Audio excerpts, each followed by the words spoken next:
on March Madness might be over for now, but we now know that Monarch will return. Somehow season 2 of Legacy of Monsters return. Star Wars, Transformers, Godzilla, animation, whatever else.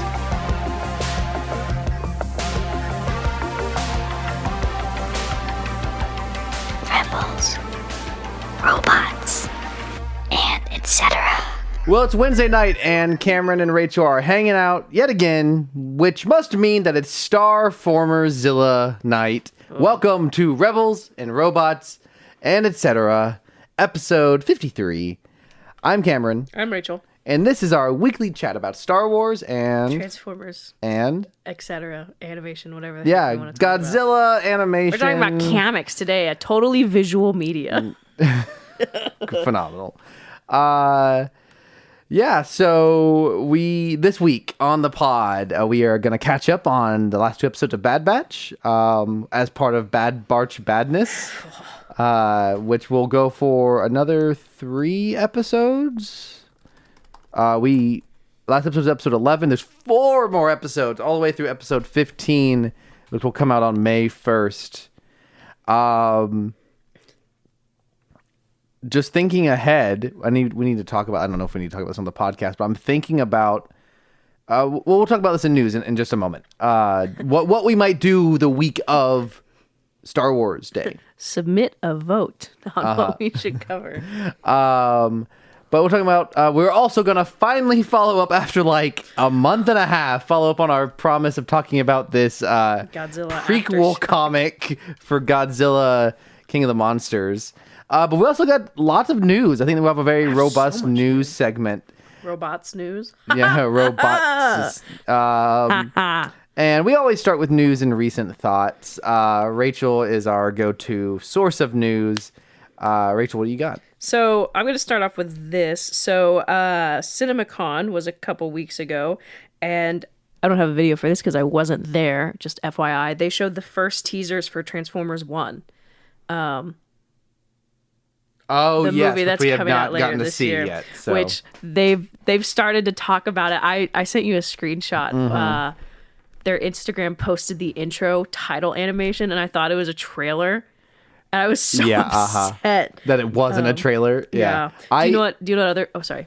Well, this is exciting. One, like we are in an era where movies do not get released. Number 1. 2, do not get released. Movies get continually delayed, which is sad, but like not the worst thing because movies get delayed for good reason sometime, and it's better for a good movie to eventually come out than rush out a bad movie. But 3rd, we're also in an era where movies get just totally canceled as well. Like they might just not get made, and sometimes you don't know. So the moment I was scrolling through Facebook and the Transformers account officially changed their profile picture to the Transformers 1 logo, I got pretty excited. It's real. I gotta say, it's happening. That like wow, this is moving forward. So that while it's obviously not a trailer, it actually did get me hyped a little bit. So very excited. We're on the path to. Man, I continue. We're finally going to talk about Transformers again on this podcast. I continue to be amazed at. What a time to be a Transformers podcast. What a time to be because like let's say we had started in like 2020. We would have gone almost 4 years without having a Transformers film. But because we started in 2023, we would have had to watch the shows. Yeah, exactly. Because we started in 2023, we will within like a 15-month period, there will be 2 Transformers films to talk about. And unconnected ones, which is wild. So this is I really hope it's good. Big year. I really hope it's not Super Mario Brothers the movie. I'm so nervous about Chris Hemsworth. I think so nervous. There's lots of things to be nervous about, lots of things to be excited about. It's exciting that was it Brian Tyree Henry, voice of Megatron. He's also a MonsterVerse actor. He's Bernie. You know, he's becoming one of our guys. Maybe we can get him on this podcast. There was some very cute like promotion photos of them together. Aww. Like just like being bros. Brian Tyree Henry and Chris Hemsworth. I was like, I thought you meant like a PR shoot of like him and Megatron. I don't know. That's what my brain. That went is something to. they used to do, and they might. I don't see as they at the very least they used to when they would like be promoting an animated film. They would have images of like the live action voice actor standing next to their animated counterpart. So that would be pretty darn funny, actually. It's like the Godzilla directors with their. It's like the Godzilla -1 Oscar team bringing all their little Godzillas with them. Oh yes, it's just that. With the little here's the Brian Tyree Henry hanging out with Hemsworth. So I like the idea that if they actually do have some chemistry, this if they were recording in, because I think that's gonna be a hard sell, because what a like 180 though from Bernie to Megatron. Yes, I think it's gonna be a hard sell for making Megatron and Optimus Prime actually seem like friends, because it was probably one of my favorite episodes of ours was when we covered the Transformers episode that shows their origin. But that's the G1 continuity. Sure. Yeah. There's a bunch of other continuities where they were buddies. They were like brothers. Yeah, like what does Transformers Prime do? Yes. That. Yeah, and they do a good job of selling that relationship, or because classic Megatron's voice, I can't imagine anyone having a relationship with this guy because his voice is so evil. I haven't watched the show in a while. Do you know what we could do though? We just do like a series of like the origin stories throughout different continuities. That'd be interesting. Yeah. Before we talk about Transformers 1. So Cameron calls my ideas before he vetoes them. Absolutely not. I would have no hesitation to shooting it down if I didn't want to do it. That does actually interest me. I won't hesitate. I don't know much about the various, because Star Wars is kind of set. Like there's obviously legend stuff, but like for the most part, most of Star Wars is one, but Transformers is the opposite. There's canon and non-canon. Yeah. And then like every 2 years there's like, we have a new iteration. Yeah. But yeah, Transformers is wildly, like more than almost any other franchises have, like even like comic book characters don't have that many different versions. There's nothing Hasbro loves more than rebooting into new iterations. It's Transformers and My Little Pony. Yep. So that was a very simple piece of news, but we're on the hype train. Godzilla X Kong, is it over? Obviously the next hype train is Acolyte.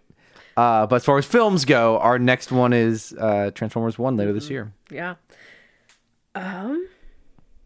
Okay, other news. Star Wars has announced a lot of things. We've finally gotten some dates.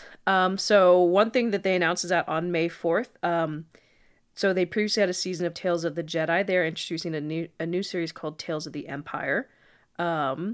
Tales of the Jedi was a short anthology series, about 6 episodes, where the episodes are like 12 to 15 minutes long, with the characters focused on Ahsoka and pre-fall Count Dooku. Yes. And so this is going to be Tales of the Jedi, and the two characters. Have you watched the trailer? Not Tales of the Jedi. Tales of the Empire. Yeah. Have you watched the trailer? I have watched this trailer. Yeah. So this was very unexpected direction for this. Yeah. I don't think this had been confirmed at all until this trailer. No. And so the two characters they're focusing on are Barriss Offee, who had a bigger part in Clone Wars. Yes. After her first movie appearance, she frames Ahsoka. That the big plot point. She's behind it. Which is what results in Ahsoka leaving the Jedi Order. So that's a very important. Yeah. It's a 4-episode arc, right? Very important arc. And then the other one, I just forgot her name.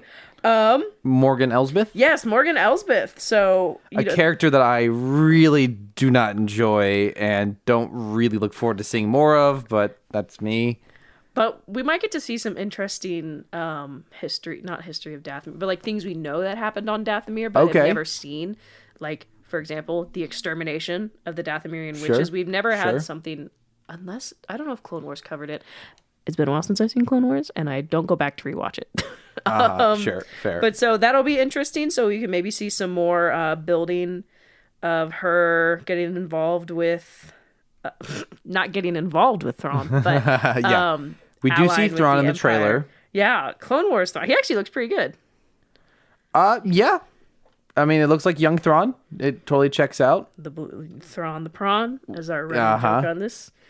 We've got the Grand Inquisitor is returning. Yes, and she's fourth sister from the Kenobi series. Oh, what are the Inquisitors? You can see her next to Varys. Okay. Sorry, I'm trying to remember. Do I need to go get my action figure? No, what is? I'm totally blanking on her name from it. Kenobi. I don't know if she had a name. Well, the main. That's Reva, but that's Reva. not the That's same. what I was thinking, but she's not fourth sister. No, she's third sister. I see. Which is interesting. So we have second sister, third sister, and fourth sister, and then fifth brother. So I see. Okay. I mean, in this shot, so pretty much it seems as though Barriss, is that her name, mm-hmm. is being trained as an Inquisitor. Mm-hmm. So we're getting to see Inquisitor training, which we've never seen before. And we see Merrick as well from the Ahsoka series, and the random unnamed Inquisitor that Ahsoka bodied in Tales of the Jedi. Yes, that was. So we get a lot of someone said surprising characters that I don't think we would have thought that we would see more of. Those two specifically. Mm-hmm. I think I saw a comment that said Ghost Fart Brothers because they both disappear into smoke. Yes. Yes.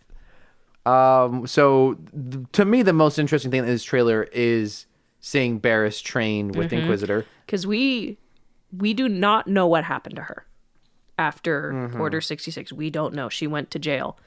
We don't know.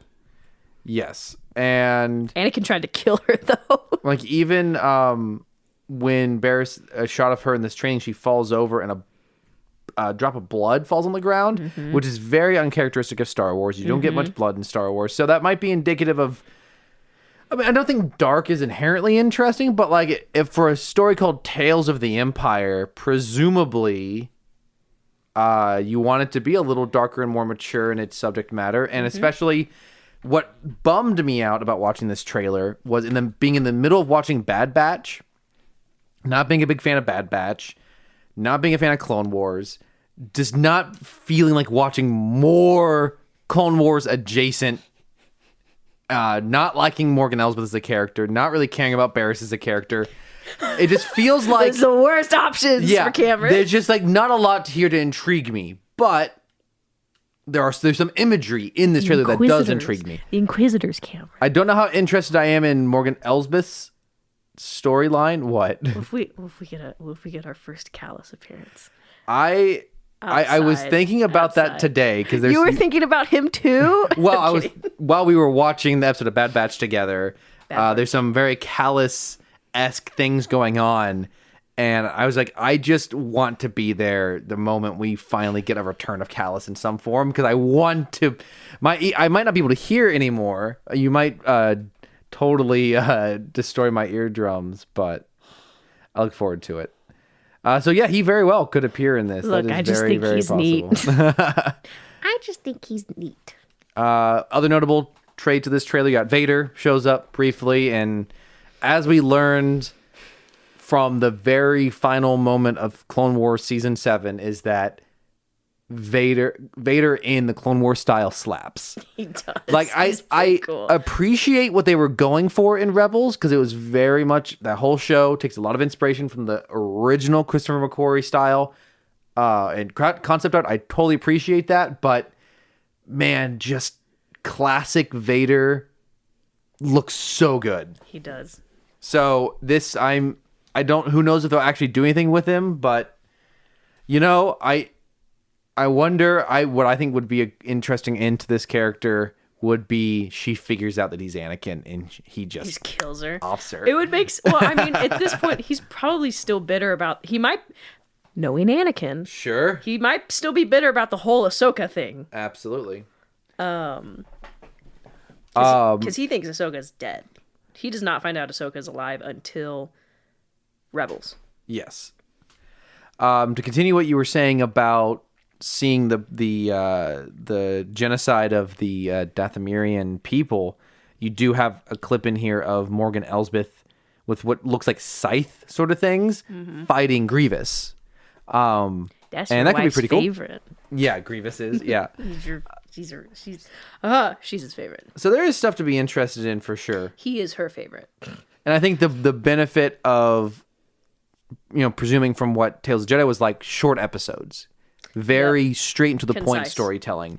So that I do. Shows. Yeah. Did you have any other comments about this trailer? No. Okay, I have to decipher my own. I knew I should have made a more detailed comment. So this is a note about Godzilla X Kong. All I have written down. Wait, are we talking about things from last episode? There's still more news. I mean, we can alternate back and forth. Oh, okay. It's not. It's one large segment. Okay, I also have comments about Godzilla X Kong. I just have typed here in my notes: Scar King equals Long Kong. I don't know what that means, but he does look like he got stretched. He is. I don't know if I was like. I hope you woke up out of I think that may have been like my phone autocorrected to that. I hope you just like woke up out of a cold sweat of a nightmare one night and just opened it up and wrote it and went back to sleep and didn't even know. Scar King is Long Kong.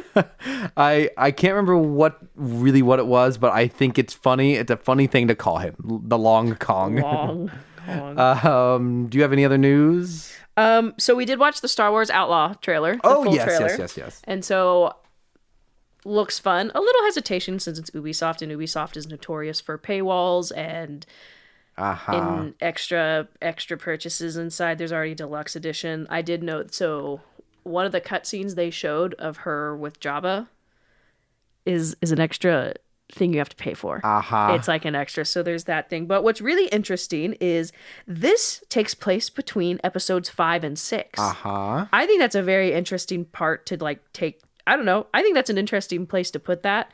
We get to see carbonized Han Solo. I'm excited for it just because, I mean, I like games. It looks, hopefully it's as fun as it looks. I will say, it's interesting how I've seen people complain about this game and how they're like, oh, this game's going to be terrible. Like, this isn't what we wanted. They didn't want a linear game with a set character. There's lots of give us a customized character. I don't think I remember seeing as many complaints about that when Jedi Fallen Order and Survivor came out. But I'm just throwing that out there. Wonder why. Anyways, I won't get into that. But I think it looks fun. Very scoundrel-esque attitude, very Han Solo-esque attitude. So I look forward to seeing how it goes. Excited to play it. Yeah, there was some interesting things in there.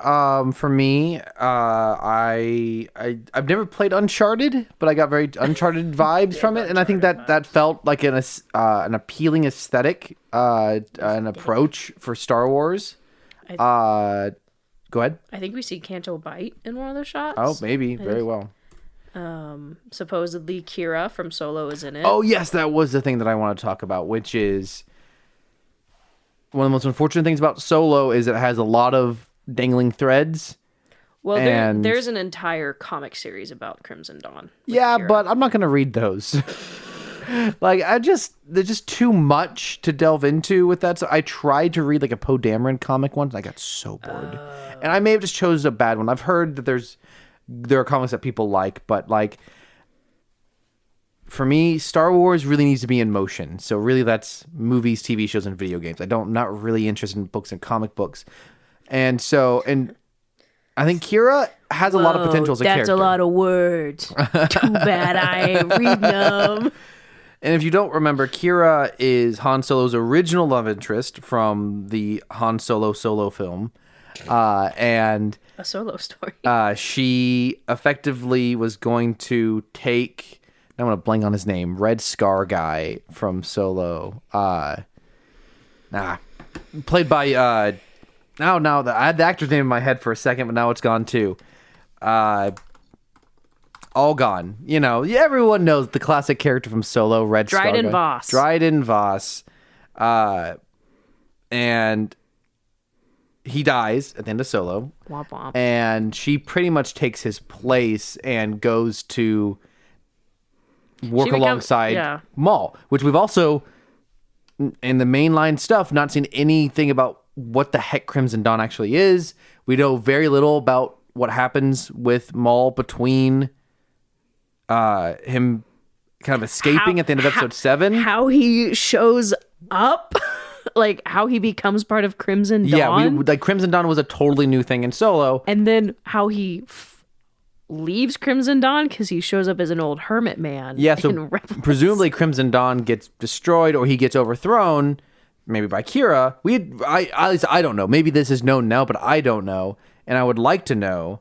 So just exploration of more Crimson Dawn stuff and potentially having Kira in the show as a video is an interesting element to me. Yeah. I think there's a lot of fun elements. Oh, also our boy D. Bradley Baker is a voice in this. He's a voice of the little pet sidekick. Every hot girl needs her cat. I had something here. Oh, I have a question from a listener, so we can talk about this at the before. Who Caleb. Asked? Oh. he directly texted me. Well, you didn't want to text me, nerd. So we can talk about that before we talk about Bad Batch, but after news. Do you have any other news? Yeah, I do. Go for it. Okay, so a couple of things. So this, I thought that was interesting. Hollywood Reporter reported that Beau Willimon, who wrote the prison arc in Andor, will co-write James Mangold's Dawn of the Jedi film. So that he will what? Co-write the upcoming Dawn of the Jedi film. Okay. Well, we knew he was directing it. James Mangold? Beau Willimon, who wrote the prison arc in Andor, is going to co-write the movie. I see. Which is just exciting because Andor's a masterpiece. I see. Sorry, I was reading. It's okay. I was trying to figure out exactly what Caleb meant by this text message that he sent me. Okay. Cool. Yeah. Anything. As long as the movie happens, I think that's what I'm just like. We're kind of starting. We're kind of starting from zero with Star Wars films. Like, as bad as 9 is, I don't think it was a total momentum killer. Mm-hmm. I mean, I think partially COVID was. Daisy Ridley apparently is reading a script soon for her upcoming film. I saw. And it's just like, I feel like something Marvel was able to do is like just build momentum. Like even movies like, Thor are not great. Iron Man 2's not great. Iron Man 3, Thor 2 are not great. Like they had stretches where things weren't great, but kind of like by releasing them consistently, it kind of maintained momentum. And like you're always like, well, if this one's not great, at least it's like building towards something and there's going to be another one. With Star Wars stuff, it's like, I don't want bad movies, but I kind of want something to but yeah, that's bring on good writers for sure. I think Andor thoroughly well written. So good. I know you had a question. I do have some thoughts about Kong X Godzilla. Let's hear them. Okay, so actually, they're also partly Monarch Legacy of Monsters because apparently it's been renewed for a season 2. That's the big news. Do we want to talk about that real fast? So I am very rarely surprised by entertainment news, mostly because things get announced and never made. So I'm like very rarely just like, and it feels like everything gets a renewal, everything gets a season 2. Like but things also get canceled all the time. Like I'm just very rarely fully surprised by something. When I sat down on my couch and I was hanging out with Megan, friend of the pod, I looked at my phone and the headline was not only, and I'm paraphrasing, not only is Monarch Legacy of Monsters getting renewed for season 2, there's also multiple spin-offs in pre-production or in development. I was lost for words. I was seriously so shell-shocked. And I said to Megan, I can't remember exactly what I said. Something like, I'm in hell. Like, since we're in the middle of watching Bad Batch, We barely survived through that one season of Monarch. What did I text you? Horrific turn of events. I just so surprised by this. Like, what? I think the biggest question. Who wanted this? Yeah. The biggest question for me is, what are these spinoffs? What? Yeah. What the heck? I sent you a comment that I thought was really funny because I knew you'd get a kick out of it. It was like in a quote. Wow, Godzilla X Kong was really good. I can't wait for more monsters. Giant Kong-sized monkey paw girls.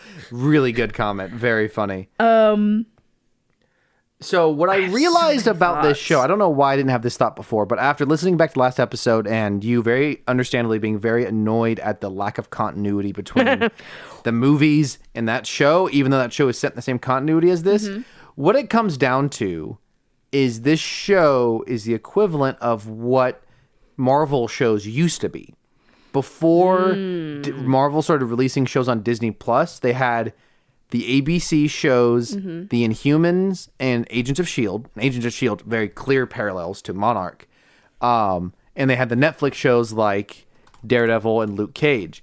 None of those shows really did much to be continuous with the movies. While they were still technically set in the same continuity, there was very little crossover connection between them. I think that's what Monarch is. Even though we get to see legacy, lore accurate Kong and Godzilla in the show, which is more than you can say for any of those other shows. You would never have like Iron Man or Captain America show up in any of those shows. It's really not meant to be part of the legacy. It's a Godzilla show that's kind of drawing off things we're familiar with, but not really. But so I was thinking about that too. I was texting Cameron a lot of thoughts, and Cameron went, "Let's talk on the podcast about this." Yeah. So I had a couple of thoughts about this. I actually have a lot of thoughts about Monarch Legacy of Monsters in case you haven't been listening all that routinely. So we've talked about, and I've talked about how it's like you had 4 movies to go off of. And it feels like it's really contributed to nothing. However, I wondered, I'm like, was that purposeful in case it was so terrible?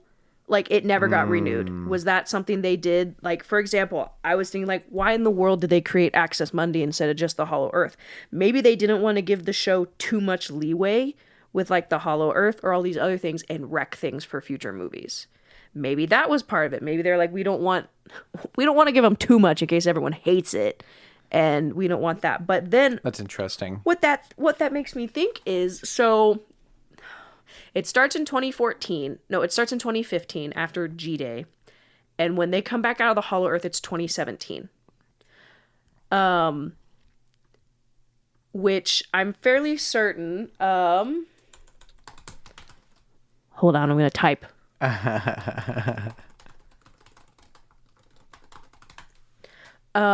King of the Monsters takes place in universe in 2019. So that's 2 years before that. Godzilla vs. Kong takes place in universe in 2024, and then Godzilla X Kong takes place in 2027. And I was just thinking, it's been 10 years since all these people came back, and one of the founders of Monarch is just somewhere? Question mark. And granted, when they came out of Access Mundi, they got snatched by Apex. But that also doesn't make sense because we talked about this in front. I just didn't pay that much attention. I guess it was mentioned in Godzilla X Kong that Monarch absorbed Apex's assets. Oh, bizarre. That's why they... apparently, I missed out. But that's what someone said, so I'm taking that as canon because it makes sense. But then that also just leaves the... You have one of the... unless, I don't know, maybe she got by Mechagodzilla. But it's just one of these very odd things of... You have all these characters just... somewhere. And I don't know, it's just like for one of the founders of Monarch to exist in the modern world now and just not be involved is just really odd to me. Absolutely. But I digress. I did have some also, actually, I sent you a screenshot of this. Someone on YouTube posted Monarch Legacy of Monsters, all Godzilla scenes, episode 1, 3, 6, and 10. Godzilla is in this show for 4 minutes and 52 seconds. wild. That's crazy, dude. So there's that. Before I spend too much time ranting about Monarch, I do have some other things about Godzilla x Kong. Do you have anything else? Well, just the Monarch news. It's very unfortunate. So you sent me a text message that read, and now I unfortunately clicked away from it. Let me find it again real fast here. You said, I want the other spinoffs to be much better than Legacy, but the bar is on the floor, and I have no idea if they'll improve anything from how they went to season 1. My question is, as of right now, I have no idea what the heck they spin off. Now, it's possible that they already have the story for season 2, and there's something within season 2 they can spin off. But just based off season 1, logically, like, is it going to be like a May spinoff? Don't want like May at Apex prequel show. Like don't want that. Maybe we'll get an actual founding of Monarch show. Yeah, they might set it in the past, and we they actually liked these. We follow Randa by himself. I would love that. But like the Randa in the show is not that interesting. I think the intention of that show would be to slowly transition Maybe into crazy old man some Randa. sort of like bizarre like. In episode 1 of this theoretical spinoff, he's played by the actor who plays young Randa in Legacy. In the last episode, he's John Goodman. And everything in between is a CGI hybrid of like it gets gradually more John Goodman-y as the show goes on. But yeah, I think if you could get John Goodman back, that'd be a show.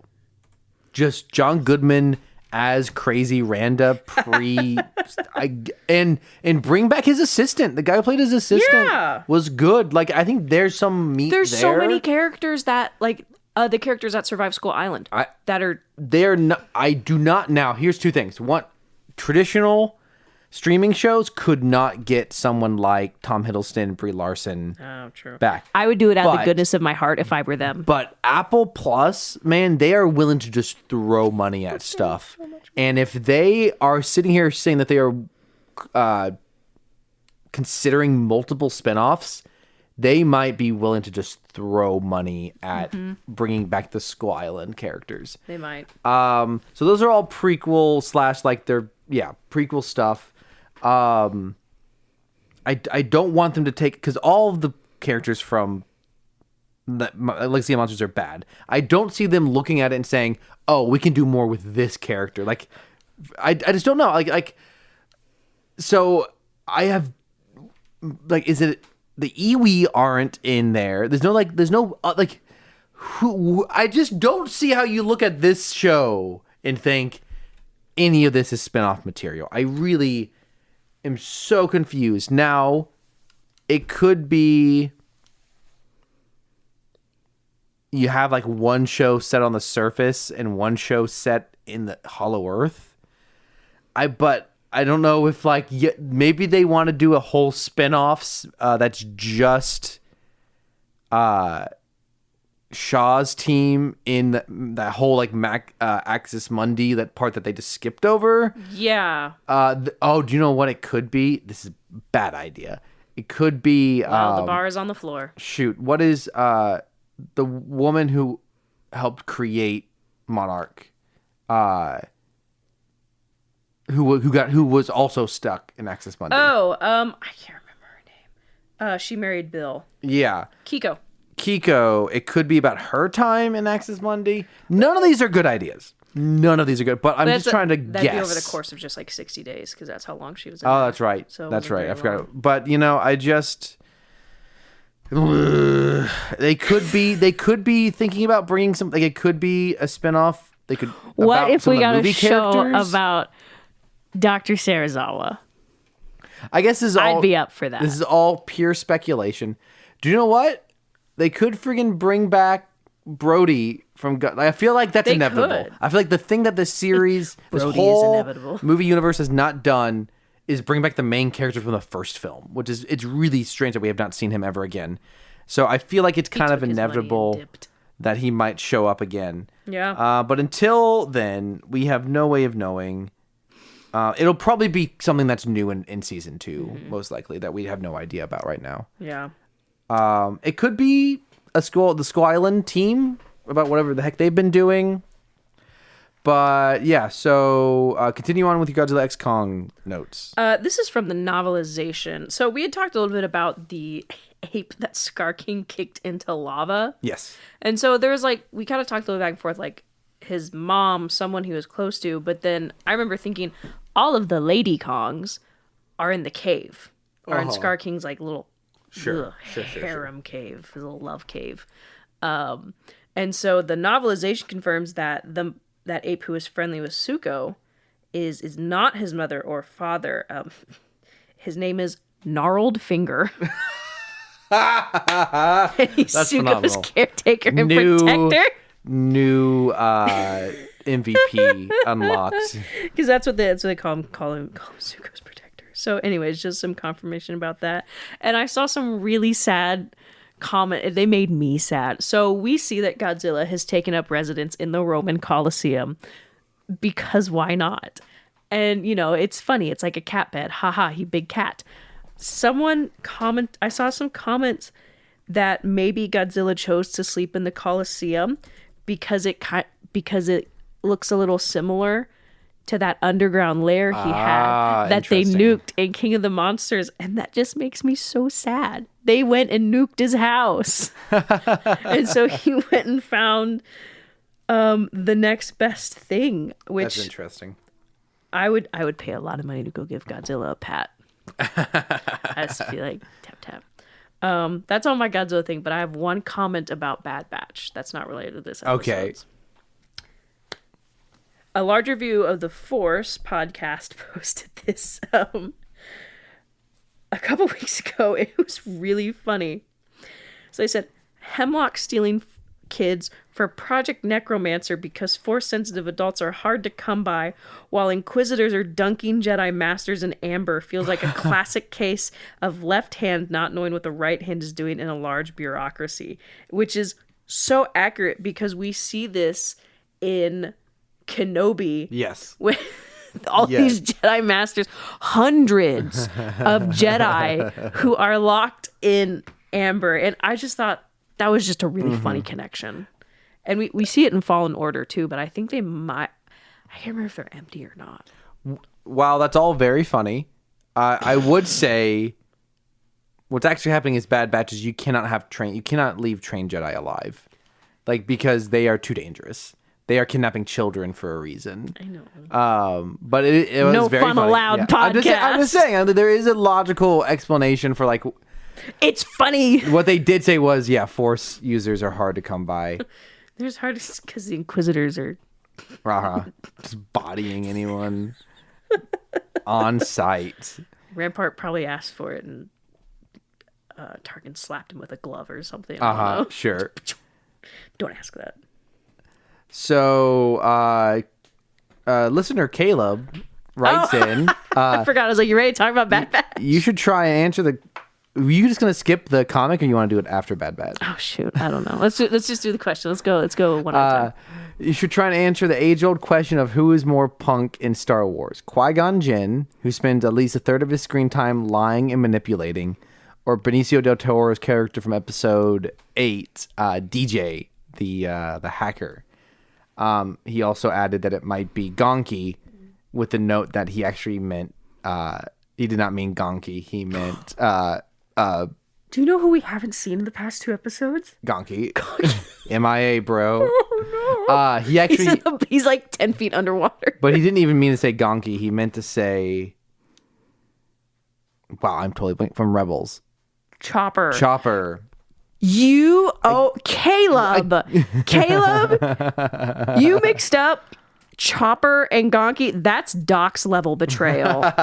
I'll say your name and address right now. Caleb, middle name, last name. Lives in province. And let's see. Well, so do you have an opinion on this? Who is more punk, Qui-Gon or DJ? So you have Qui-Gon, who very much believes in things, but is kind of willing to do whatever it takes, as in cheating at dice game, stealing from people, putting everyone at danger, just totally being like, look, I know you're the Jedi Council, and you should have final say on who can and cannot be trained, but I'm going to do it anyways. See, to me, Qui-Gon gives me the vibes of someone who is at Woodstock, portraying the idea of a rebel, but his parents are actually just secretly rich, and he's just really rebelling against them instead of the system. That's Qui-Gon or DJ? Qui-Gon. And yeah, because on the other hand, you have DJ who claims not to believe in anything. He's like, well, the same people who make the TIE fighters also make the X-Wing, and that's where all the money goes. And he's it's just all a businessman. I guess the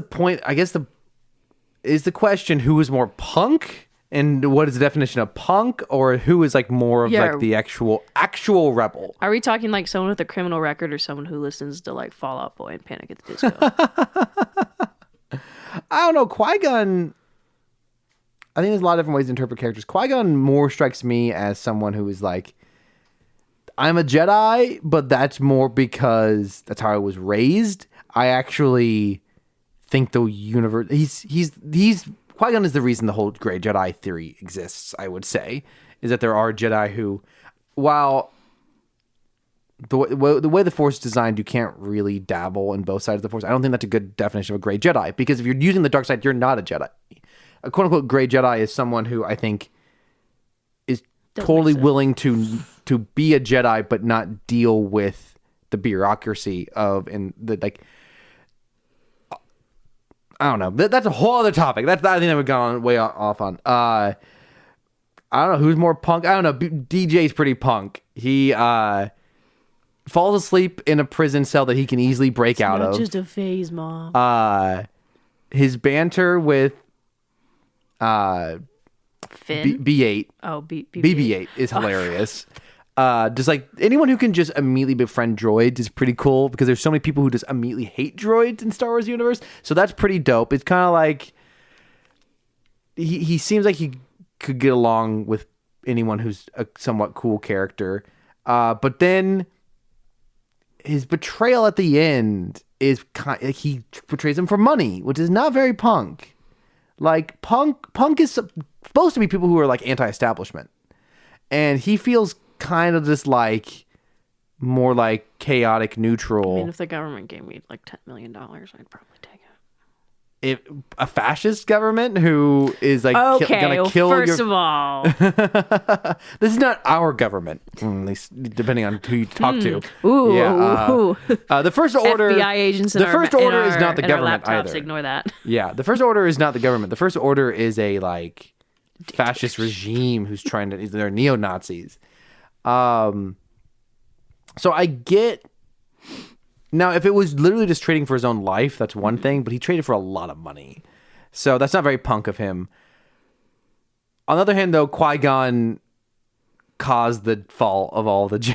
No, but maybe he wouldn't have, though. It's Obi-Wan's fault, actually. But then are we also comparing them to Chopper? Oh, Chopper. Yeah, okay. Now, Chopper... See, Chopper does have morals. The 2 or the 3 of them? What? I forgot about Chopper. I don't know about that. Chopper hates the Empire. He's so anti-fascist.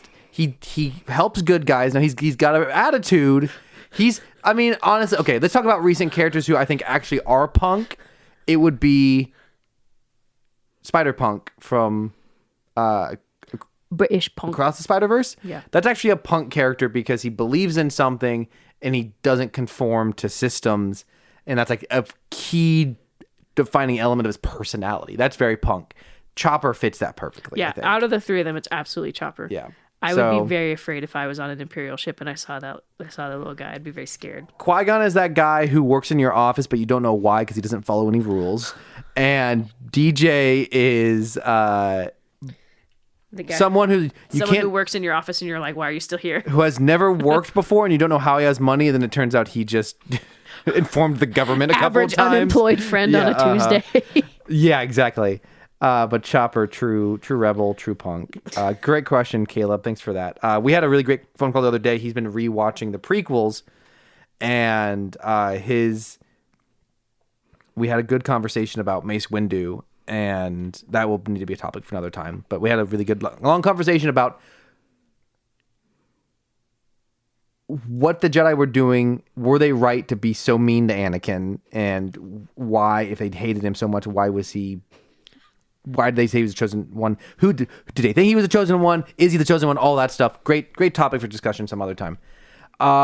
Do we want to talk about this comic? We are 40 minutes into recording. Just push it off another week. Do we want to push? I think we totally should. I think 100% we should, because we had a lot of news. We had a ton of news. We have a lot of news. So we will talk about this comic book next week. Now we have to talk about Bad Batch season 3, episode 12, The Juggernaut. Like how you emphasized. Wait, no, 11. Do I have the numbers written down wrong again? It's 11 and 12. How do I keep doing this? I'm pretty sure. No, I'm right. But I was wrong earlier. So we have 2 more episodes left. 2 episodes left. I was wrong when I said that earlier. So there's only 2. So we're very little. We are. Okay, this is what I thought about. There's 15. There's 15 episodes. Today we are talking about episode 12 and 13.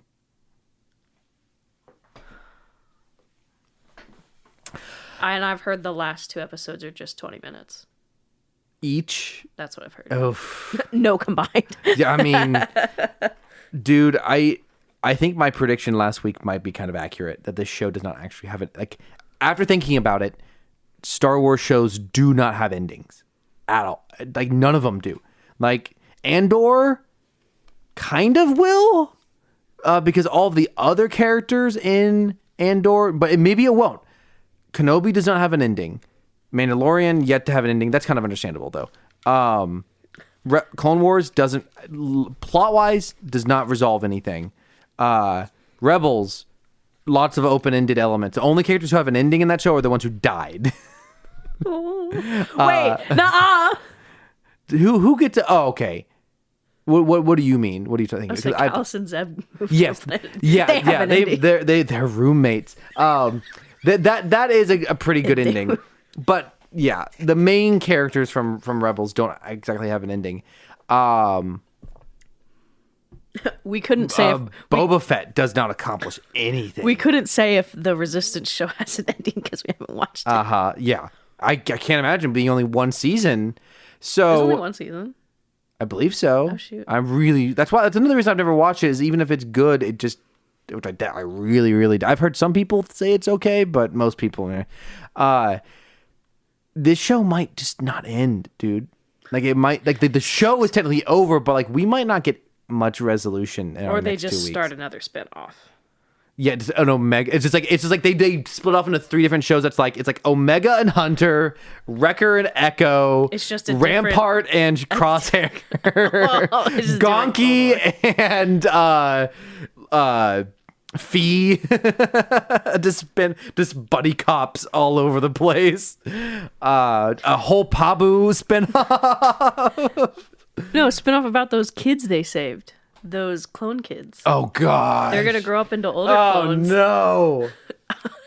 I would be interested in a single episode that would track a young clone. Cameron, we're gonna get a Tales of the Clone show. It's just trying to tie up all these. Was there not enough clone stories in Clone Wars? I love clones. Do not get me wrong, but like we're reaching critical mass here. All of this is too much. It's not worth talking about until we know for sure. We will know for sure in 2 weeks. We will 100% know whether Bad Batch is actually over or not.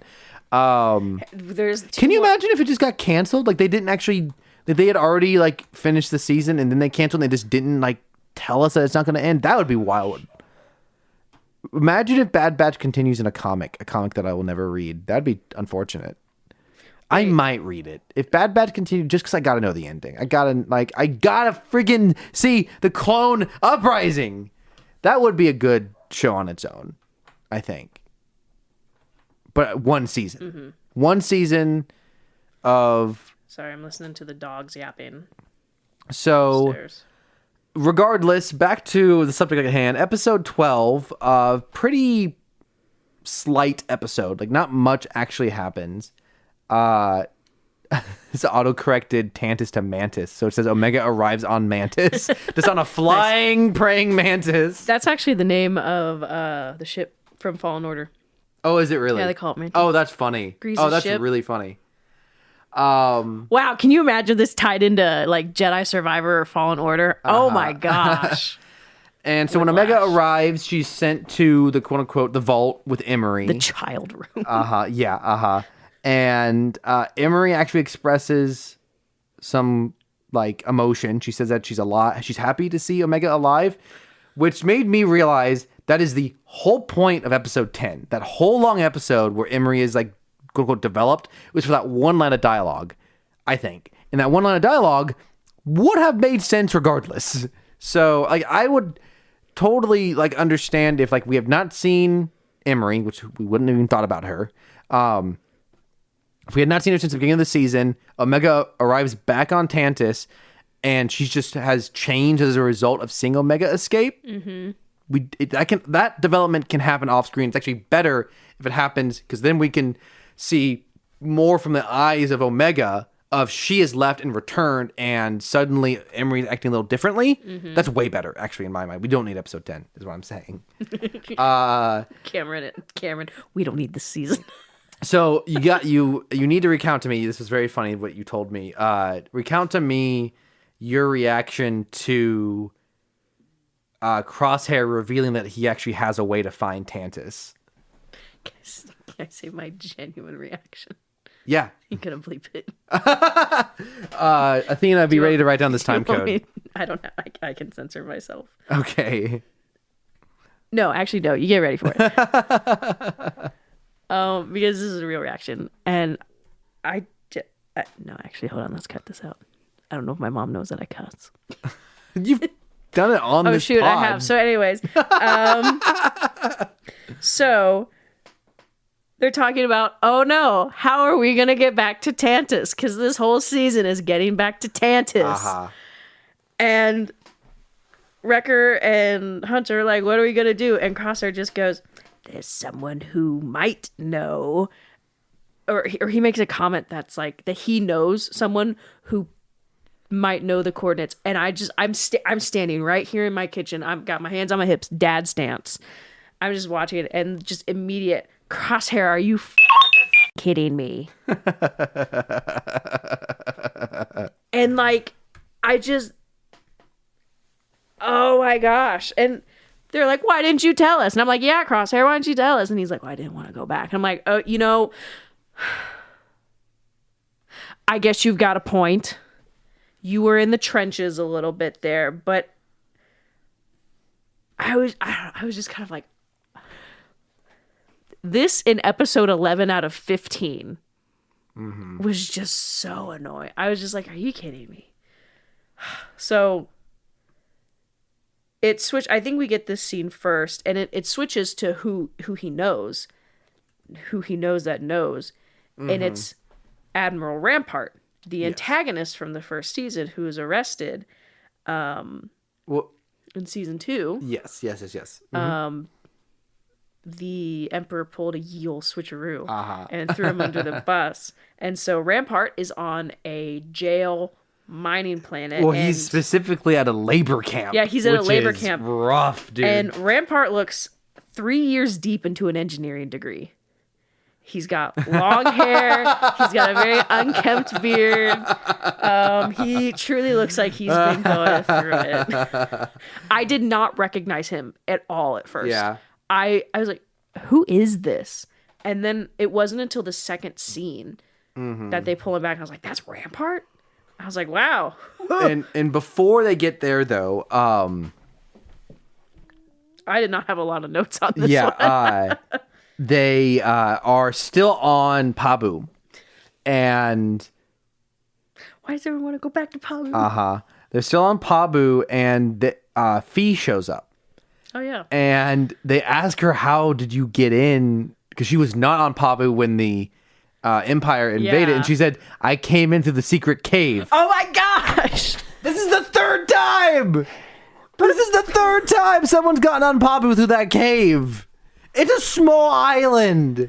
What? It's just, someone's got to gate that thing.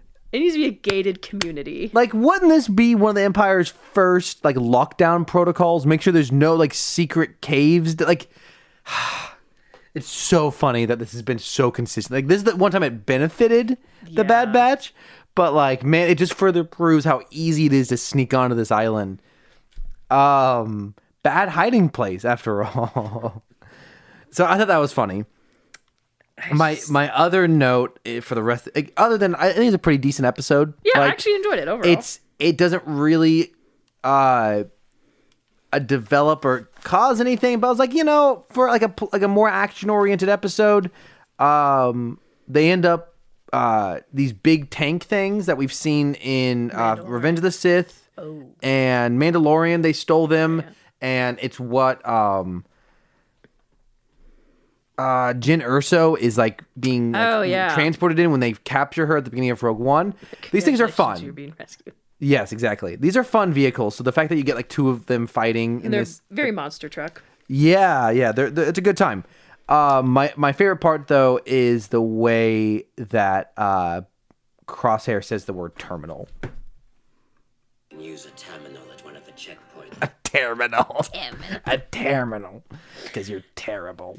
Anyway, so that's I don't have any other notes for the rest of this episode. I have a couple of notes. Okay, shoot 'em out. So basically the goal is they're gonna break Rampart out so they can use his knowledge. Yes. And Rampart's like, I don't know if I want to go with these guys. It's kind of valid. They're not on the best of terms. Ultimately they do end up breaking him out. But I had some thoughts. It's like an asterisk. Releases prisoners in a toxic wasteland. We did it, Bad Batch. We saved the prisoners. That was all I could think of because they had a very specific external shot of them letting all of the prisoners out, and it zooms out to this absolute desolate, steamy, pitted, swampy mining area. And there's really probably on average... Where are they going to go? There's two kinds of people in prison under the Empire. Totally innocent people and the worst people imaginable.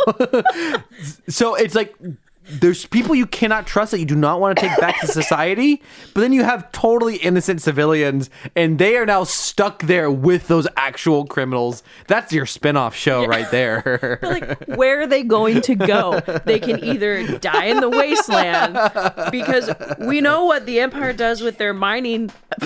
I forgot that I had sound on. Those dang dogs, dude. Have they been barking since you got here?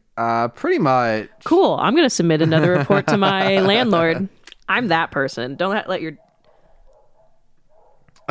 Welcome to Bad Bark. Should I pause and go take another video? Bad Bark Barkness. Should we pause and I go take a video? Do you want to? Yeah, I do. All right, we will be right back, listeners. I'm a snitch. And we're back.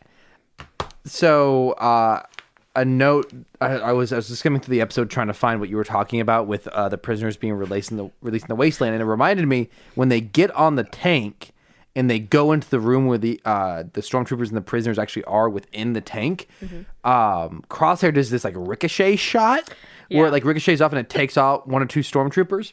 And classic Crosshair, I wouldn't hesitate at that thought. Like that's his whole thing is he does like trick shots. Season 3 Crosshair has had this whole issue with... Yeah. So what's funny about this is it's one room. Three or four stormtroopers and all these prisoners. I feel like this season's Crosshair has a better chance of accidentally killing all of the prisoners. Can you imagine they do all this work and shoots Rampart? That would be very... I don't know. There's a movie that does that. And I can't think of it, but... That would be very, very funny. So that is, I'm going to continue looking. I just want to see this wide shot you're talking about because it is very funny in my head. What other notes do you have for this episode? My next note, no context. Rampart ragdoll physics. When Wrecker throws Rampart up, that was just my immediate thought. Rampart Ragnar physics. I also... A couple other shots. So as they're escaping from the Empire, they're driving on like essentially a very carved out mountain road that is ending. So they have to get off this tank without dying. Uh-huh. And so Fee shows up and rescues them, and they all jump on, and Wrecker jumps on, but he almost kind of falls. So they grab him, and the music that starts playing is just really triumphant score. Uh-huh. And I'm like, I just don't know how this show. I was just like, I don't know if this scene warrants such a triumphant score that they prevented. This is the score. So Hunter just landed, and the tank explodes. Which is pretty sick. It's so triumphant. Like, I don't know. I don't know if that warrants that. Yeah, I don't disagree with that. I had 2 more thoughts. One, this would have been such a nice beginning season episode. Yeah. Like season 5, like episode 5 would have been good. And my other thought was, imagine if we had a season where Omega didn't escape, but it was a season about her time on, and the episodes were her spending time gathering at like clone allies while she was there. Sure, absolutely. And she like maybe got Crosshair off. So yeah, that almost would be better, is because a part of this season is like Crosshair reintegrating into the Bad Batch. So if Crosshair is showing up with Omega, like gets him a lot of points. If he shows up without her, that's like, more Omega interesting. Sent me. Yeah, that's a more interesting dynamic of them having to really learn to trust him again. And yeah, I totally agree. Is that this season, at least the status quo is different. The status quo has been reestablished and disrupted in very the original status quo is reestablished very quickly, and then the status quo from the beginning of the season with Omega being at the base is reestablished again. It's just not particularly interesting back and forth. If it in a comedy show, I think you can have a joke out of characters cycling back and forth between 2 different places. That could be funny. This show's not meant to be that funny though. So yeah, anything else about this episode? Nope. I think both of these episodes, because not much is actually accomplished in the next episode, episode 13. Both episodes, when they ended, I felt like, great, we're back to where we started. Both of these episodes would have been a perfect 5 and 6. Like, well, I just feel like we just keep getting, every episode feels like we're just like actually further back to more similar to how the season started. Yeah, it's like everything is just kind of being reset. So these last 2 episodes are pretty much going to feel like not much has actually happened this season. Obviously, there's been some character development. Crosshair is now back in the good graces of the Bad Batch. Omega has learned a lot of lessons. I would say Omega has, that's probably, thinking back at it, probably the most interesting things about this season is just how far Omega has come as a character. But like, the Ventress stuff really didn't pay off. Maybe it will. I don't want to speculate too much because there's 2 more episodes. Who knows what will happen in those 2 episodes? If it truly is the conclusion of this show, things might get really interesting.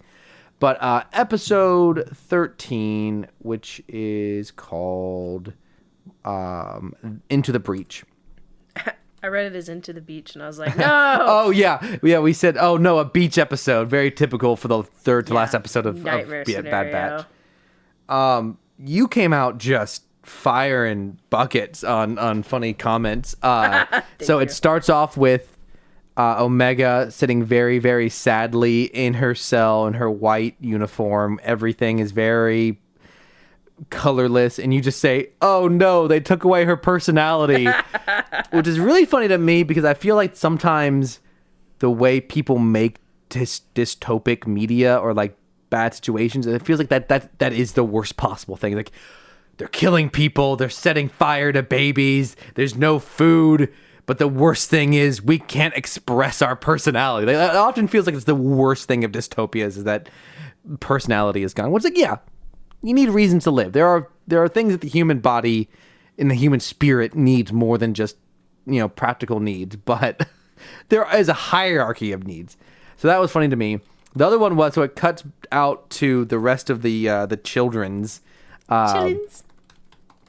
playing their little game. It's like a hologram game where you're like building, like you're putting blocks in different orders and stuff. And you just said, oh no, they've got the kids playing Roblox. Also very funny. The children yearn for the mines. And I just commented that these are the saddest children of all time. Oh, I need to bring up one of their voices. There's especially one kid. Is it the blue kid or the orange kid? Oh, also, this might be a clone with a 1970s mustache. It's kind of hard to tell. He's a scientist, and he definitely has a 1970s mustache, which is very of the time for Star Wars media. Anything set in the original trilogy, that's 70s hair is very acceptable. But he kind of looks like a clone. It's hard to tell. So this kid. I What's that? A game. They want us to play them. This child is so depressed. This is the red child, the orange child. Saddest kid of all time. It's really over the top. So then the Bad Batch, so they finally get the information out of Rampart that he does not know where Tantus is, but he knows the only way to get to Tantus is to go to this particular spaceport above Coruscant, which is the central planet for the Empire, and then there's a computer there that will give your ship the coordinates. And meanwhile, Omega plans with these 3 other kids to escape, and it is effectively just a knockoff of all of the prison scenes from Andor. So a very watered down version of that. I did make a comment. I don't, because they were like, Rampart, you're gonna impersonate an Imperial officer again. And I was just like, and we saw 2 Imperial officers. And like, I don't think beards are Imperial code. Yeah. And related to that, so classically, Callus, he had long sideburns, but once he became a rebel, he really grew out his facial hair. And so Rampart's kind of on a similar trajectory of the Empire turned on him, and now he's working with rebels. And you just said, bro wishes he was Callus, which I also, coming from you, is especially very funny. Dollar store Callus. Bro wishes he was Callus, derogatory. Another funny observation I have. So the Bad Batch, they land on this spaceport. Oh, sorry. Before this, Sure. stripped all their armor of color, which leads to the potential that Hasbro's gonna release a 3rd set of Bad Batch figures. And as much as down. Not like that. Don't like that. Not like that. As much as we rag on the show, by golly, they do look cool. Yeah, it's like a stealth look. An all black stealth look, because my wallet's gonna be sad. Though honestly, I couldn't really tell the difference. I think I would have to see them side by side, because I just don't really. Because their armor's already mostly gray as it is, but they land on the spaceport, and Rampart dresses up as a Imperial officer and goes in with Crosshair, Hunter, and Echo, pretending like they're normal clones. And Wrecker stays on the ship, and then later an Imperial officer comes back to like talk to him, and he's like looking at a screen, and he's 100% in the position of someone on their phone, and it really caught me off guard. Like, it's such a normal thing to see in normal life in like media set in modern times. You got games on your phone. Yeah, that's what Wrecker's been banned from iPads. It's not even his phone; it's someone else's phone. Yeah, he found Rampart's phone, playing Roblox on it. And I said, "Is Wrecker an iPad baby?" Because if you follow this podcast enough, every couple weeks we gotta ask, "Is such and such character an iPad baby?" So I asked, "Is Wrecker an iPad baby?"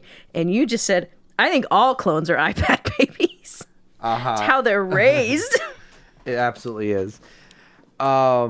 And then we cut back to Tantus, and it really caught me off guard. It was actually a very creative edit. It cuts back to Tantus, and it's a overhead shot of the whole base, which is this big circle, and then it cuts to the interior of the kids' room where they're being kept. The inner chamber. Dang it! What do they call it? It's the daycare. The vault. Oh. And it's a circular room with like a circular table at the center. So it's this match cut from the circular outside to the circular inside. It just caught me off guard. It's like, oh, there's actually some visual flair going on right now. Cool. So it's a very small, almost nothing observation, but it's like, wow, some creativity going on. I like it. How many terabytes do you think Echo has in his flash drive arm? I asked that. He knows many things. I don't know. It's a good question. He knows many things. And we got the best scene out of the whole episode when they cut back to the kids. Oh. Because Omega's trying to figure out a way to escape.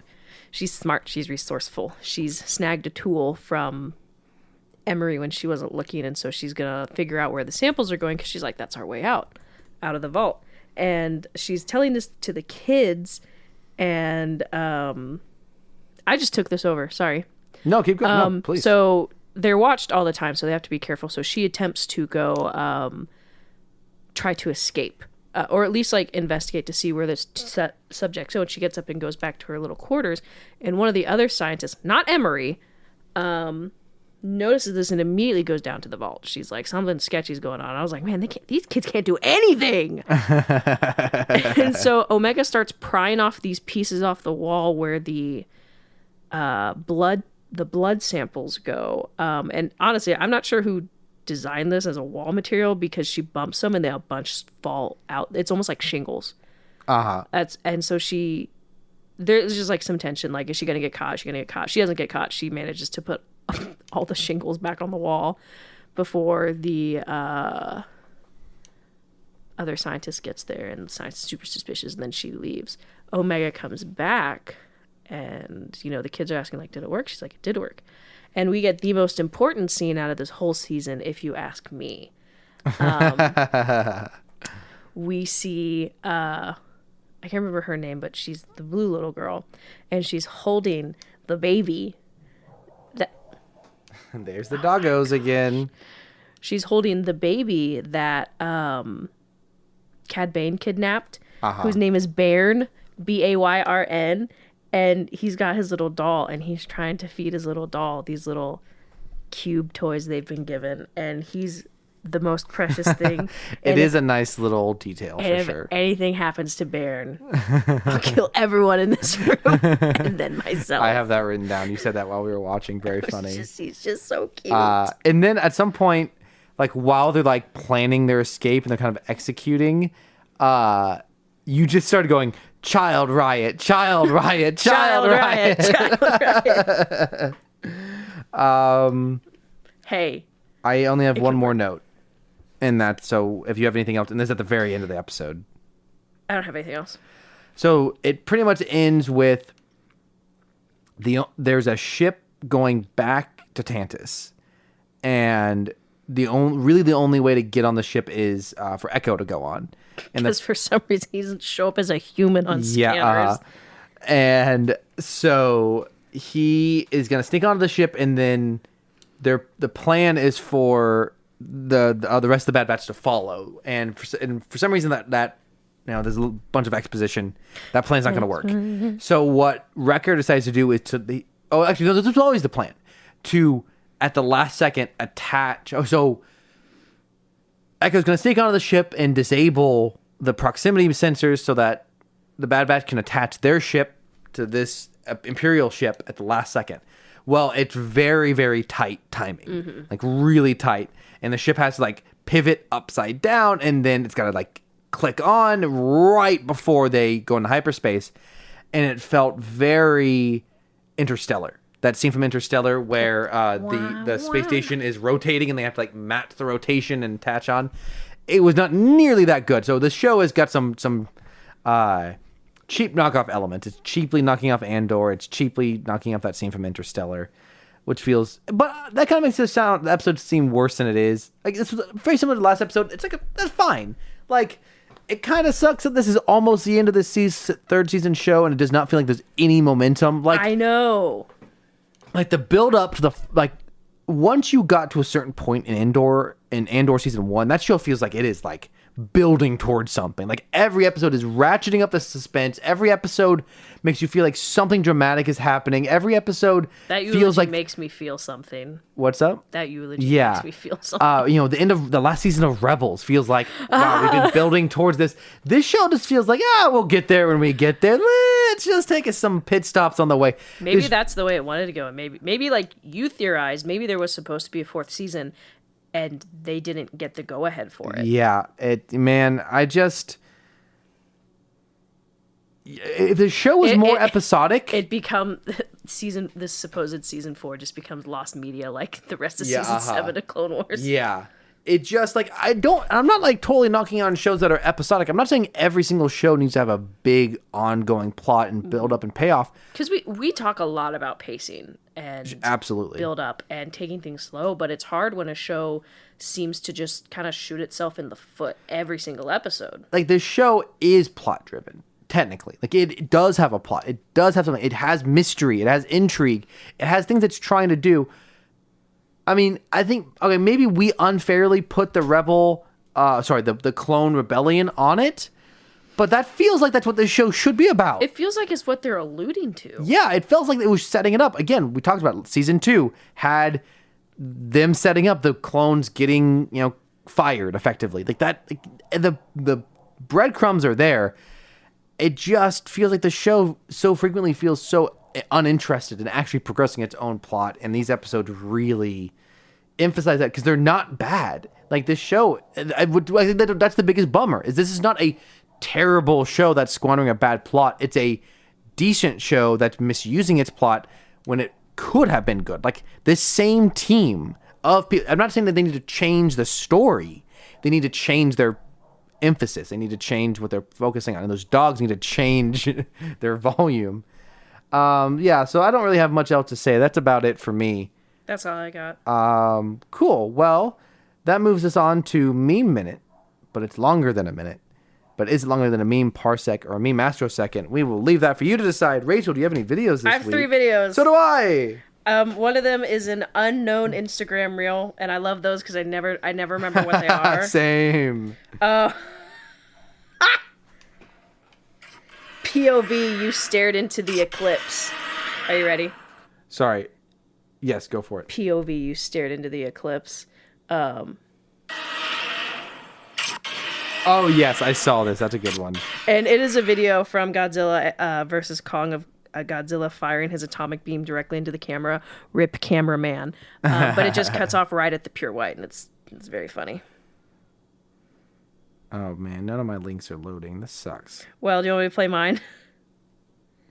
I got one at least working. Okay, so there's the popular video of, I actually don't know what the original video was. It's a bunch of people in a bar, and there's a really big projector on the screen, and it's probably like I think it's a soccer game. Yeah. So they've replaced that with a scene from Godzilla X Kong, and it's the scene where Doug shows up, and the whole crowd just goes wild for Doug. Oh, that was cute. This is from Clone Wars, and so it's a scene from Clone Wars. I just want you to watch it. Okay. Oh, sorry, I positionally locked my phone. This is from, I can't remember what season. I'm thinking it's like 3 or 4 when there was an attack on Kamino. Okay. If you've seen Clone Wars, you probably know what I'm talking about. Oh, I didn't have the audio up. I'm dumb. All right, you ready? Yeah. Good night.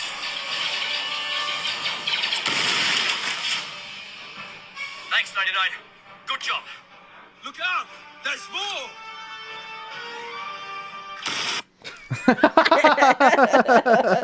It's an edited scene where some of the clones take out a group of droids, and they think there are more droids coming, but it's actually a squad of child clones, and so they've edited it to where they just they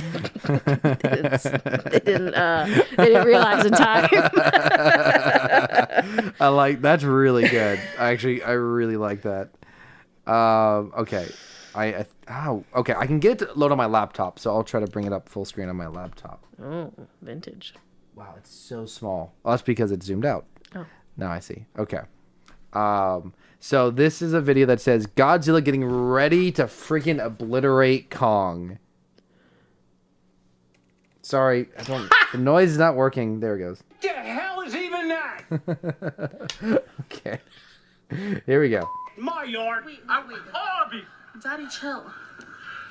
Mothra. What the hell is even that? Nice. All right. This is how tall people and short people play with Lego.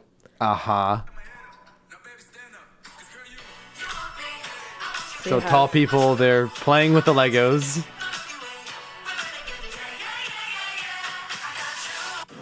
And then the short people's a POV from within the Legos. Very good.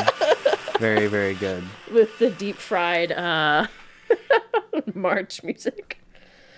That's all the videos I got. How many memes you got?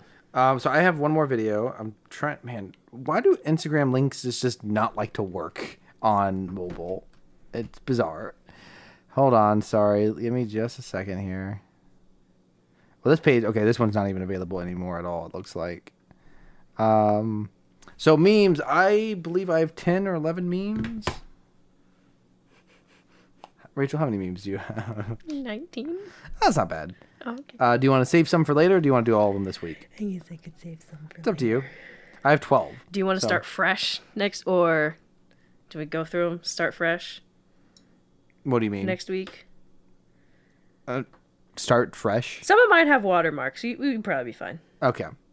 So are you going to do all 19 this week? Or what do you think? Yeah, if you're good with that. Give me 3. Go Godzilla. Uh-huh. All right, this is a Facebook edited image of the Millennium Falcon for sale on Facebook Marketplace.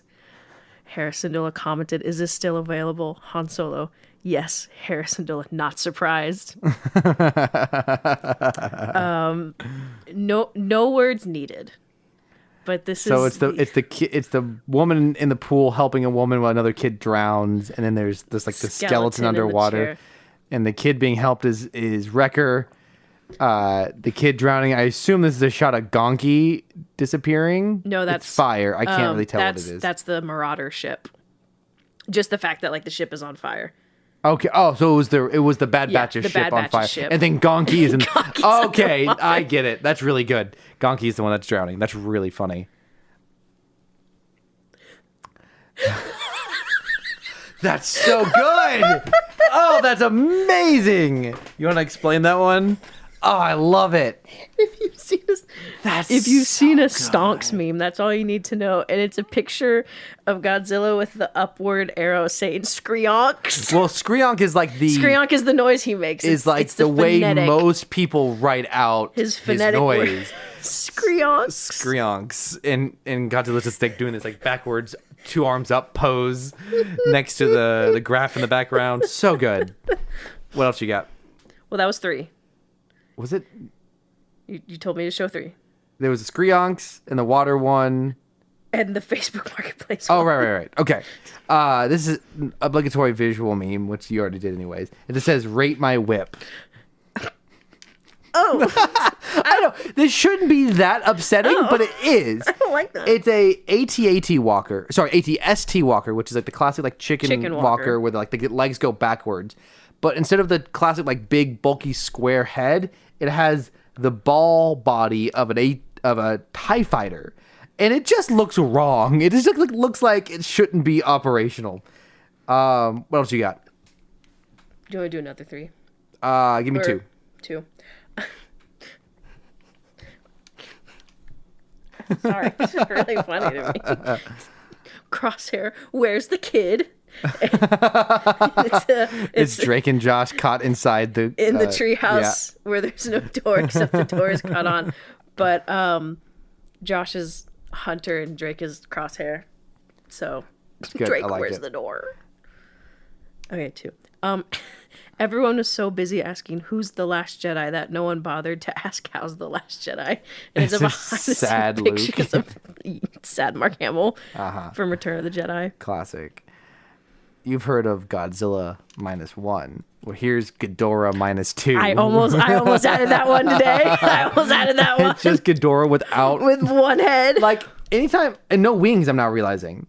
Okay. Which makes it look even weirder. Because, like, if you look at Ghidorah for too long, you realize how weird it is that he doesn't have arms. But because he has 3 heads, it still balances out, and the wings. Mm-hmm. Well, this is Ghidorah just without wings and 2 heads, and it just looks like a big, like, chicken thing. He looks too Ghidorah -2, very funny.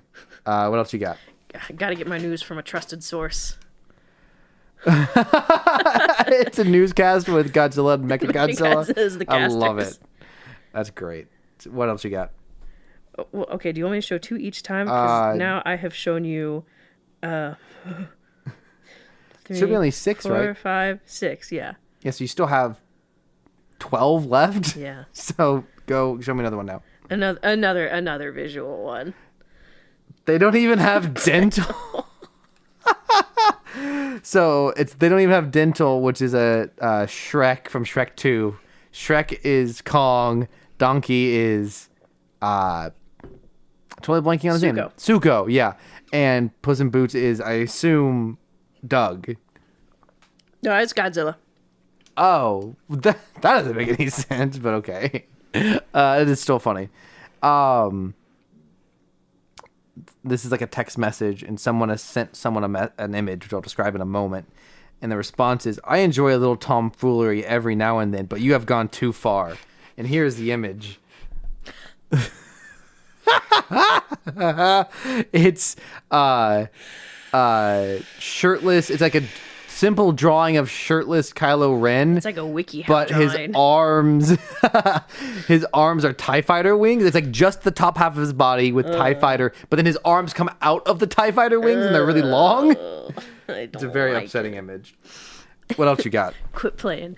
Or it says, quit playing, my silly. It's just chibi Godzilla. It's a picture of Funko Pop Godzilla. Oh, Funko Pop Godzilla. But he's like laying down. Yeah. It's cute. I like it. What else you got?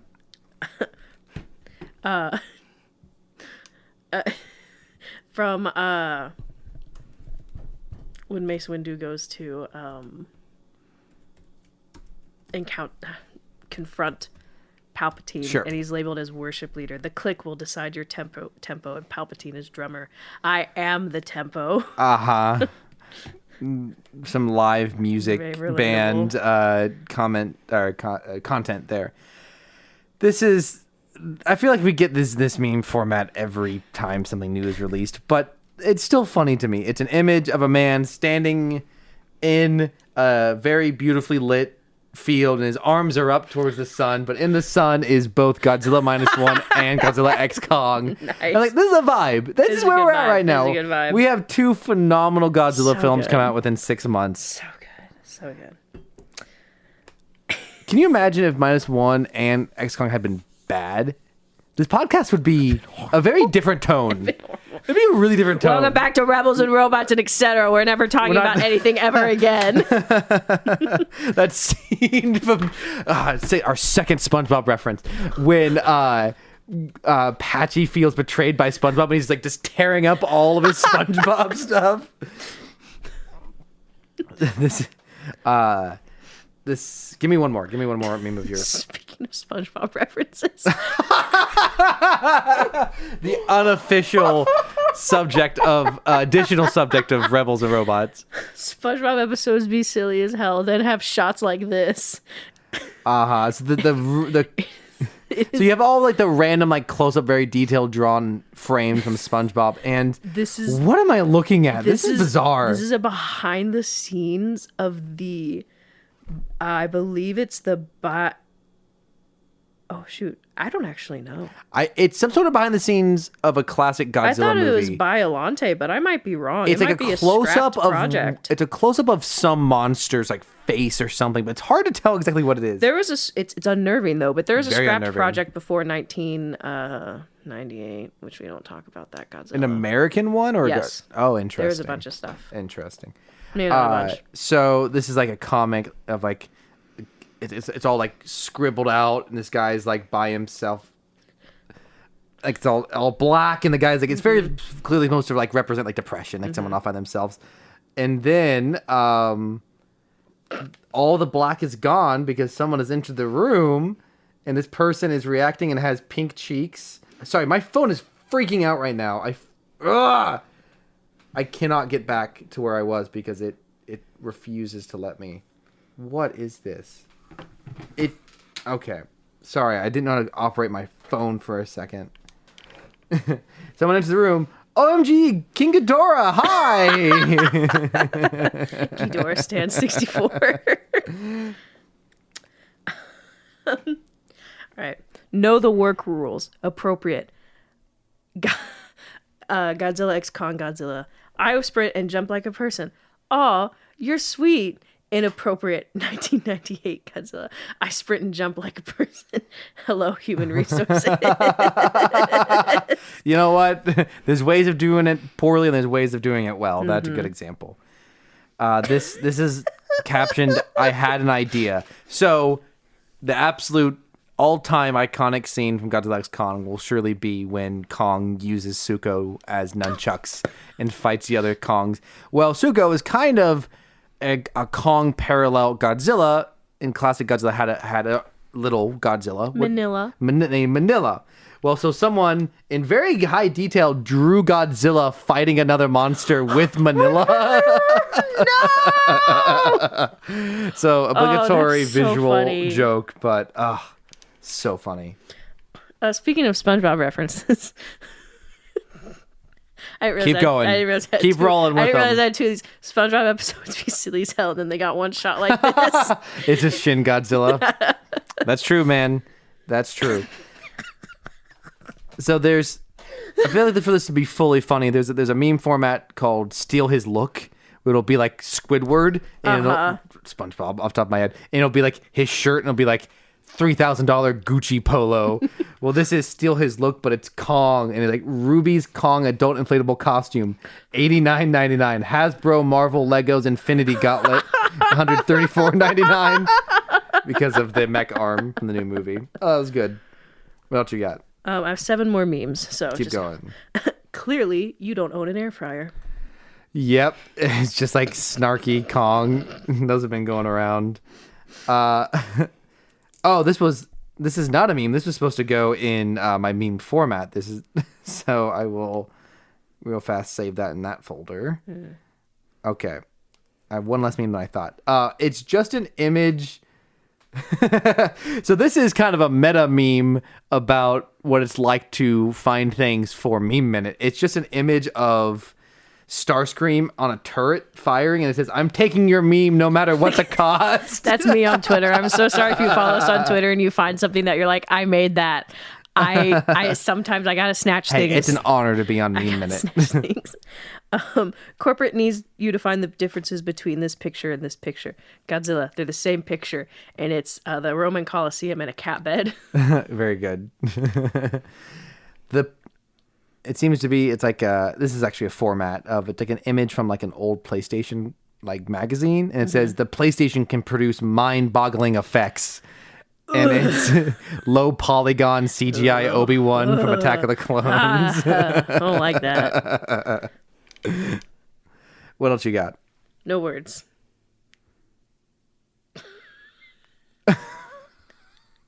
You have to describe this. It's that one scene from The Office where Michael Scott is like shaking hands with that guy, and the pasted over his face is the Bad Batch's ship, which got destroyed, and then the guy he's shaking hands with is the Mandalorian ship, which also got destroyed. Oh, I see. Was the big... Okay, so I'll just show you the meme, then I'll ask this clarifying question.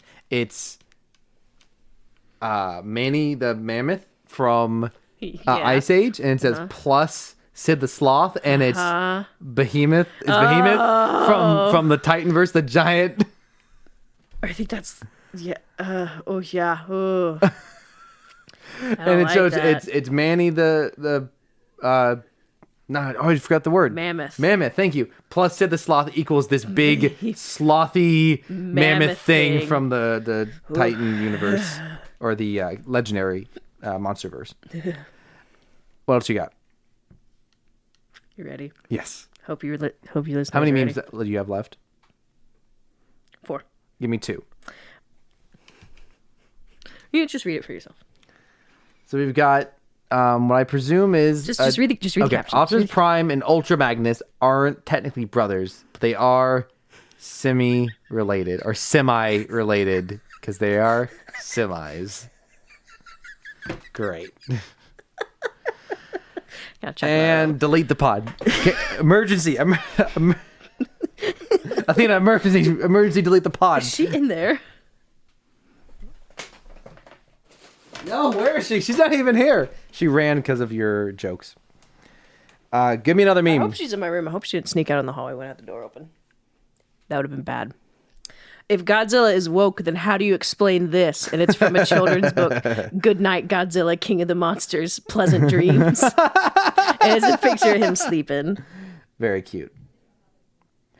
So if you ever played classic Lego Star Wars, you would know there was a mode you could turn on called Disguises, and every single character would have Groucho Marx's glasses with a big mustache and big nose and big eyebrows. And so it's a Super Star Destroyer with that disguise on, and it says... A Super Star Destroyer? Sorry, I said the wrong thing. Dang, mark that down to fix the audio there. Son, it's a super battle droid. Son, we have to talk to you about your grades. Sorry, I'm trying to send you my memes. That's all my memes. I got 2 more. Give them to me. Give me both barrels. Give me a second. I don't know where our editor went. I'm probably gonna find her. Maybe she's sleeping on the bed. It is pretty dark in here, and she is got stealth mode on. She's like the Bad Batch with all their colors stripped off. Except they don't have bikinis painted on themselves. Oh, well, if you know my cat, then you don't know. Then you might know me. My cat has some fun little white patches on her. Okay, my last 2. Barbenheimer. And it's just Godzilla with pink, the other black and pink. Nice. And this is a template we don't see too often. It's from Tobey Maguire's Spider-Man, of him putting on the glasses and taking them off. Oh, that's good. And without the glasses, it's the Eclipse. But with which the is glasses, black with an orange ring around it. But with the glasses is Unicron. With an orange binder. Orange aura. That's real good. I like that. That's fun. Okay. Well, did you send me your memes? I did. Okay, let's take. I have in my head. I've got 3, and it's lots to narrow down from 19. So the ones I'm thinking, Crosshair. Where's the kid? But then I don't. Do you know what? So are you guessing that steal his look is mine? Is that your official guess? Yeah. It is not. Oh dang. Do you want us to guess again or? Dang, that was too soon.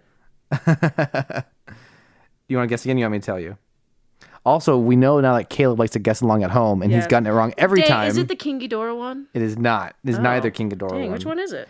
I made the PlayStation can produce mind-boggling effects, and I put that. Dang. I can show you what the original one looked like because it's so funny. Where is it? I think I may have removed it. Okay, I'll show you later. There she is.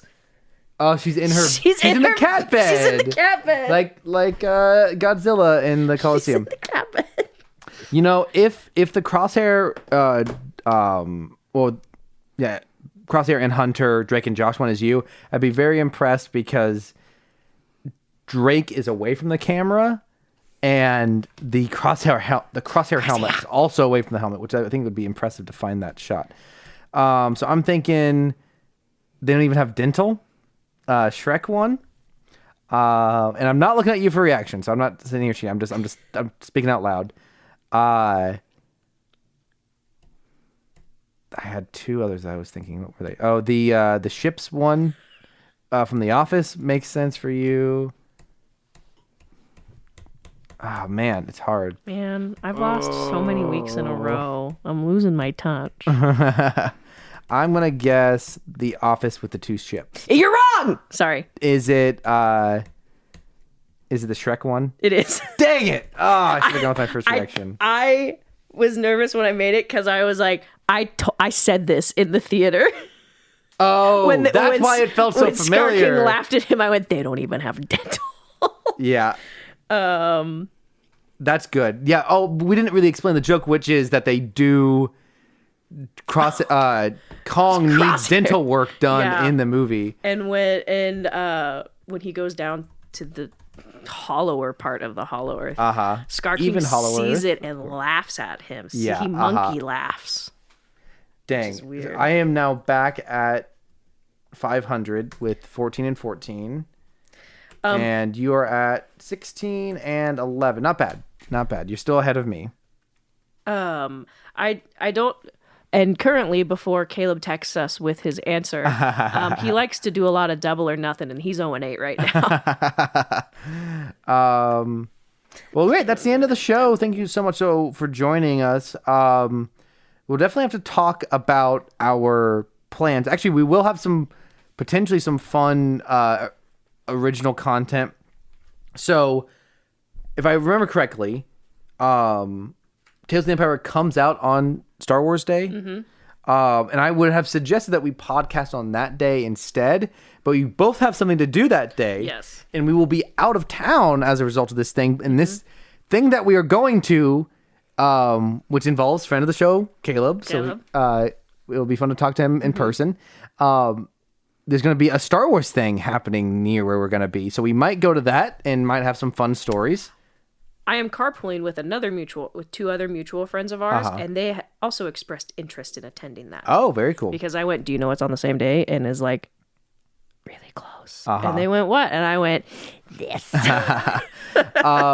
So I don't know when we will be podcasting after Wadcasting. May 4th, because technically we are supposed to podcast the week of, and then take a week off and then record on the 15th. We'll have to talk about our schedule. But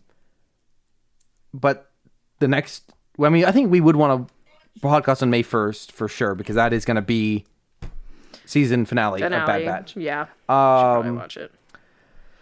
And so we'll keep you updated. We'll talk to schedules. But as always, thank you to Caleb Jacoby for our intro and outro music. Is Caleb Jacoby one of those mutual friends? No. Oh, it would have been funny. Props to Rachel for our artwork and Twitter account at Rebels and Robots Pod. Props to Cameron for our Facebook. And Instagram. And our Instagram. Yeah. We're going to be on Threads next. I posted the first story. Oh. Thanks to Athena for probably editing this. We'll see. Props to whoever mysterious figure makes our thumbnails now, which are very clickbaity. I don't know. Those just show up. I don't know where they come from. It's Athena. What are you talking about? She wanted some extra responsibility. I don't even know if I told you this story. I had someone once I created the Instagram, I had someone reach out and offer to work on the podcast, like work on editing. Real? And I was like, bro, I'll be straight with you. We don't have any money to spend. Who thinks we have money? I don't know what he's just trying to.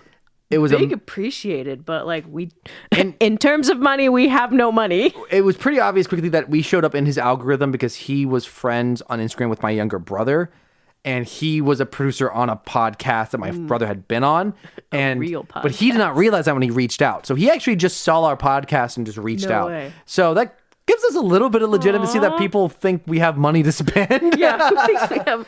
The editor. Very nice. The editor jokes have gone too far. Yes. He was very nice. So that is to say, brother, I'm maybe be real he with is. you. Maybe it's him. Maybe it's that guy. You never know when someone might just start working for the podcast for free. Eventually, our fan art. So if you want to be a unpaid intern for Rebels and Robots, you can say that you were.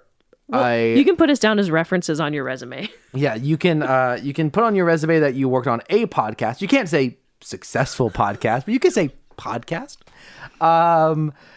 Give us something to read on the pod. Leave a review, tweet or DM us memes or opinions or questions. Like Caleb sent us that question about the punks of Star Wars. That was a lot of fun. Caleb, I hope you tell us if you guessed the memes right this time or not. Yes, please let us know. It's funny watching it in live time, because this last week was Caleb going, "This is my guess, I'm doubling down," and then 2 seconds later, ... Very funny. Good content. 1 comedy point. This is Rachel and Cameron signing off saying, Apple Plus, let us be one of the Monarch Legacy of Monsters spinoffs. We make as much sense as anyone else. We have our own Titan that we can bring. That's no CGI required. Good night, everyone.